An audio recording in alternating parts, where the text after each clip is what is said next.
Assalamualaikum warahmatullahi wabarakatuh. Kembali lagi kawan di Legenda Catur Dunia. Sekarang kita ke turnamen ASEAN Zonal 3.3 yang sedang berlangsung di Mongolia. Turnamen ini sebagai ajang kualifikasi Piala Dunia Catur. Ada beberapa pecatur kita yang bermain di sana. Untuk kategori putri ada dua pecatur, Sahira Devi atau Safira Devi kawan, dan Laisa Latifa. Untuk kategori open kawan, ada 4 pecatur kita yang dikirim di sana, yaitu ada Yosef Taher yang saat ini masih cukup bisa bersaing sampai babak ke-7 kawan, mendapatkan 5 poin, selisih 1 poin penuh atas pemimpin turnamen Grandmaster asal Singapura, Tin Jing Yao. Ya, Singapura punya Grandmaster yang terbilang mulai merangkak naik kawan karirnya, Tin Jing Yao. Ya, dia punya 2597. Sebentar lagi bisa menembus angka 2600. Kapan kita punya Grandmaster 2600 lagi kawan? Selain Yosef Taher, ada International Master Nayaka Budi Dharma. Sayangnya posisinya turun kawan. Sempat juga mampu bersaing di 2 babak sebelumnya. Di game ke-6 dia kalah oleh pemain Mongolia. Dan kemarin sore kawan, dia harus berhadapan dengan Yosef Taher, baku hantam di babak ke-7. Ada Satria Duta juga bermain kawan, posisi 13 sementara dia dapat, cuma sementara dia kehilangan 17 elo rating ya. Ya, Satria Duta ini sedang mengumpulkan elo ya, ataupun juga mengejar norma Grandmaster kawan. Dia sudah resmi ya menjadi International Master. Tinggal peresmian saja kawan dari video ya. Norma International Masternya sudah lengkap. Tinggal menggenapi elonya, tapi elonya sudah sempat menembus angka 2400, tapi setelah ikut turnamen ini kalau bermain buruk ya dia bisa kehilangan banyak elo. Terus satu lagi kawan, Grandmaster kita Novendra Priasmoro. Ya, ada apa dengan Novendra ini ya?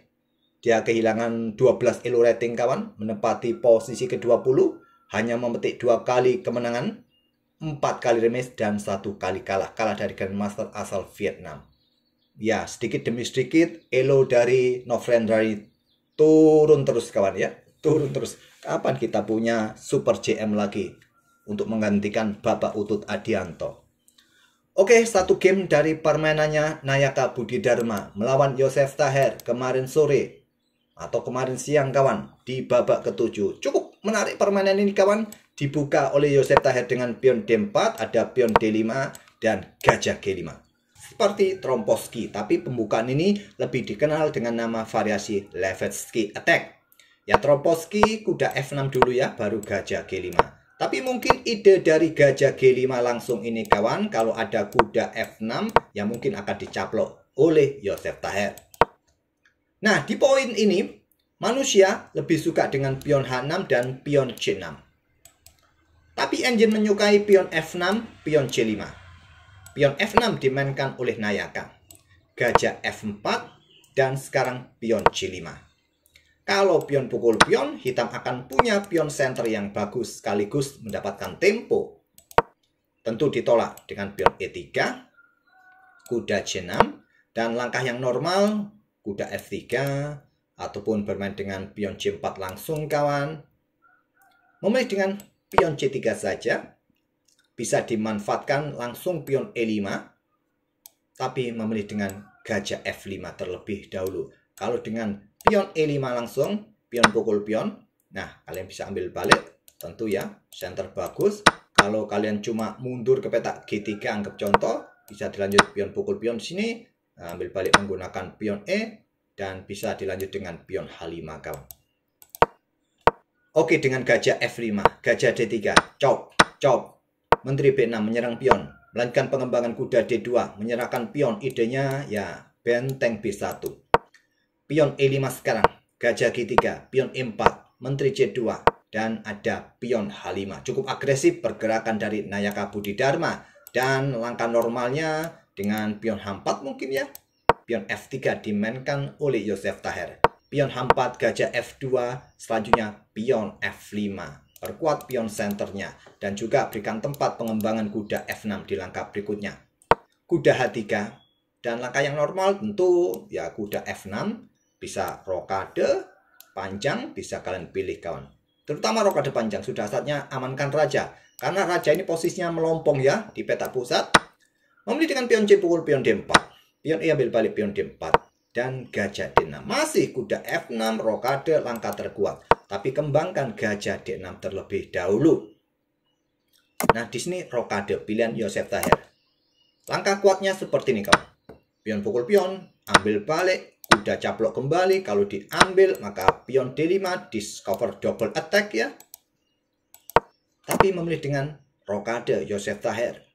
Kuda F6, pion C4 di sini menantang pertukaran, ditolak dengan langkah kuda B4. Ya, tempo yang untuk menghindari garbuan. Kalau kalian terima tadi seperti ini kawan, maka pion pukul pion terlebih dahulu untuk membuka lajur serangan di lajur F.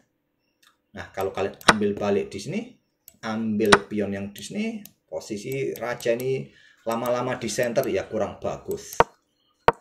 Memilih kuda B4, menteri A4 cek, menteri C6, menteri B3, dan menteri C7 bersama gajah mengincar pion. Raja H1 menghindari tempo, kuda D3 untuk tidak lama-lama mendapatkan tekanan terus kawan, baru gajah meluncur di sini. Ada pion C pukul pion D5 dan rokade panjang dipilih oleh Nayaka Budidarma. Sekarang sepertinya bentuk langkah yang terlambat. Menteri B6, menteri ke E7 yang lebih kuat. Oke, rokade panjang dan pion F pukul pion E4, pion F ambil balik pion E4, kuda caplok pion E4. Langkah brilian, tapi saya rasa langkah ini standar ya, karena tidak ada dukungan buat kuda D3 dicaplok oleh menteri sekarang. Nah, bisa langsung caplok gajah, tapi Nayaka mempertahankan kudanya, menteri ke E7. Ada gajah E3 menghindari serangan kuda kawan, buka juga lajur F sekarang. Di sini ada benteng DE1, siap melakukan tusukan nanti pada gajah. Raja geser ke G1 di sini, kemudian Raja B8 mencari tempat yang lebih tertutup. Ada benteng AE1 dari Joseph Thayer, menteri D7. Di sini ada gajah F4 menantang pertukaran, ditolak dengan langkah kuda F6 menahan diri, dan menteri G6 lanjut Joseph Thayer.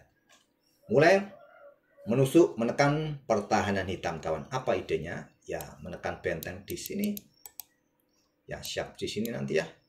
Mungkin ya, caplok sini. Jadi gajah pukul gajah F4.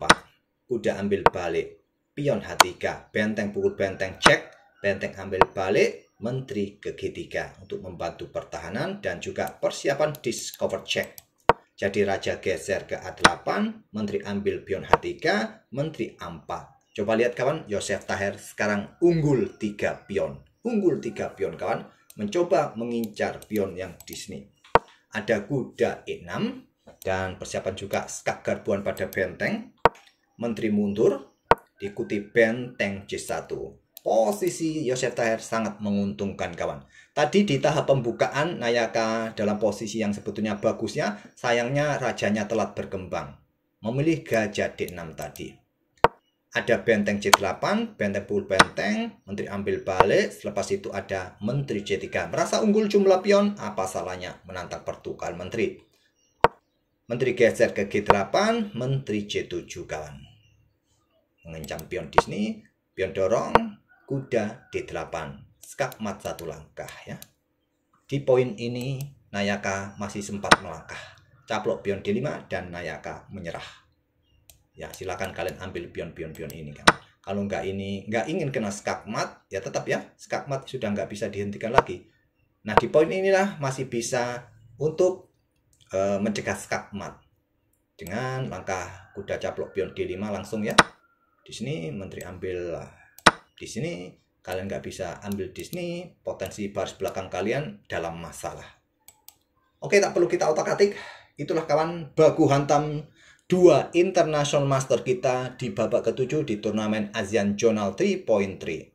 Ya, masih ada harapan buat Joseph Thayer. Tersisa 2 babak lagi kawan. Ya, harapannya Grandmaster Singapura tergelincir dan Joseph Thayer memetik 2 kemenangan. Selain mengejar tiket Piala Dunia Catur, Joseph Thayer juga punya misi di sini untuk mengejar norma JM keduanya. Dia sudah punya 1 norma, saat dia bermain bagus di turnamen di Bandung bulan Februari yang lalu. Oke, semoga game keduanya ini bisa menghibur kalian dan kita akan bertemu di video-video berikutnya. Jangan lupa juga untuk bergabung di grup catur yang admin buat dan silakan juga kalian berdonasi. Terima kasih. Wassalamualaikum warahmatullahi wabarakatuh.